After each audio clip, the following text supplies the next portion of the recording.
പാലക്കാട് ജില്ലയുടെ പടിഞ്ഞാറേ അറ്റത്ത് മലപ്പുറം ജില്ലാ അതിർത്തിയോട് ചേർന്ന് കിടക്കുന്ന ഒരു ഗ്രാമം കുമരംപുത്തൂർ. ഈ കൊച്ചു ഗ്രാമത്തിന്റെ പേരും പെരുമയും വാനോളം ഉയർന്നത് ഒരു സൂഫി വര്യനായ മഹാപണ്ഡിതന്റെ പേര് അതിനോടൊപ്പം ചേർന്നപ്പോഴായിരുന്നു. മർഹൂം കുമരംപുത്തൂർ എ പി മുഹമ്മദ് മുസ്ലിയാർ. തികച്ചും സാധാരണമായ പശ്ചാത്തലത്തിൽ നിന്നും വളർന്നുവന്ന് മതപ്രബോധന രംഗത്തും അഹ്ലു സുന്നത്തിന്റെ ആശയ പ്രചാരണത്തിലും മുന്നിൽ നിന്ന് നയിച്ച് ഒരു സമൂഹത്തിനൊന്നാകെ വെളിച്ചം പകർന്ന് കടന്നുപോയ പണ്ഡിതവര്യർ. നൂറുകണക്കിന് ശിഷ്യഗണങ്ങളെ സമൂഹത്തിന് സമ്മാനിച്ച അദ്ദേഹം അവരാൽ ഇന്നും ഈ സമൂഹത്തിനും സമുദായത്തിനും പ്രകാശമേകുകയാണ്. മണ്ണാർക്കാട് താലൂക്കിലെ കുമരംപുത്തൂർ പള്ളിക്കുന്നിൽ പ്രശസ്ത പണ്ഡിത ഖാദി കുടുംബമായ ആമ്പാടത്ത് തറവാട്ടിൽ 1942 ജനനം. പ്രാഥമിക ദർസ് പഠനങ്ങൾക്ക് ശേഷം 1962 പട്ടിക്കാട് ജാമിയ നൂരിയയുടെ പ്രഥമ ബാച്ചിൽ പ്രവേശനം നേടി ഫൈസി ബിരുദം കരസ്ഥമാക്കി. അക്കാലത്ത് ഷംസുൽ ഉലമ ഇ കെ അബൂബക്കർ മുസ്ലിയാർ, താഴക്കോട് കുഞ്ഞലവി മുസ്ലിയാർ, കൊട്ടുമല അബൂബക്കർ മുസ്ലിയാർ എന്നീ മഹാപണ്ഡിതരുടെ ശിഷ്യനാകാനും ഭാഗ്യം ലഭിച്ചു.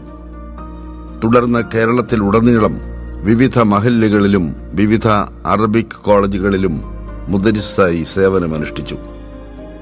1971 മർഹൂം ബാഫക്കി തങ്ങളുടെ നിർദ്ദേശപ്രകാരം തന്റെ 29ാം വയസ്സിൽ കേരളത്തിലെ പ്രഗത്ഭരായ പണ്ഡിതർക്കൊപ്പം പട്ടിക്കാട് ജാമിയയിൽ അധ്യാപകനാകാൻ അവസരം ലഭിച്ചു. കേരളത്തിലെ ഇസ്ലാമിക വൈജ്ഞാനിക രംഗത്ത് വിപ്ലവം തീർത്ത ആ മഹത്തായ സ്ഥാപനത്തിൽ അദ്ദേഹത്തിന്റെ ശിഷ്യന്മാരായി എത്തിയവരിൽ പ്രമുഖരും പ്രഗത്ഭരുമുണ്ടായിരുന്നു. പാണക്കാട് സയ്യിദ് ഹൈദരലി ശിഹാബ് തങ്ങൾ, കൊട്ടുമല ബാപ്പു മുസ്ലിയാർ, സമസ്ത പ്രസിഡന്റ് സയ്യിദ് ജിഫ്രി മുത്തുക്കോയ തങ്ങൾ എന്നിവരെല്ലാം അതിലുൾപ്പെടുന്നു. 1995 കേരളത്തിലെ മഹാഭൂരിപക്ഷം മുസ്ലിങ്ങളെയും പ്രതിനിധാനം ചെയ്യുന്ന പണ്ഡിത സഭയായ സമസ്ത കേരള ജമിയത്തുൽ ഉലമയുടെ മുഷാവറ അംഗമായി. 1997 മുതൽ ഫത്വ കമ്മിറ്റി അംഗം, സമസ്തയുടെ പാലക്കാട് ജില്ലാ വൈസ് പ്രസിഡന്റ് എന്നീ പദവികളും ധന്യമാക്കി. 2012 മുതൽ സമസ്ത വൈസ് പ്രസിഡന്റായും നിയോഗിക്കപ്പെട്ടു. 2016 ആനക്കര സി കോയക്കുട്ടി ഉസ്താദിന്റെ വിയോഗത്തെ തുടർന്ന് സമസ്ത കേരള ജമിയത്തുൽ ഉലമ പ്രസിഡന്റായി ചുമതലയേറ്റു.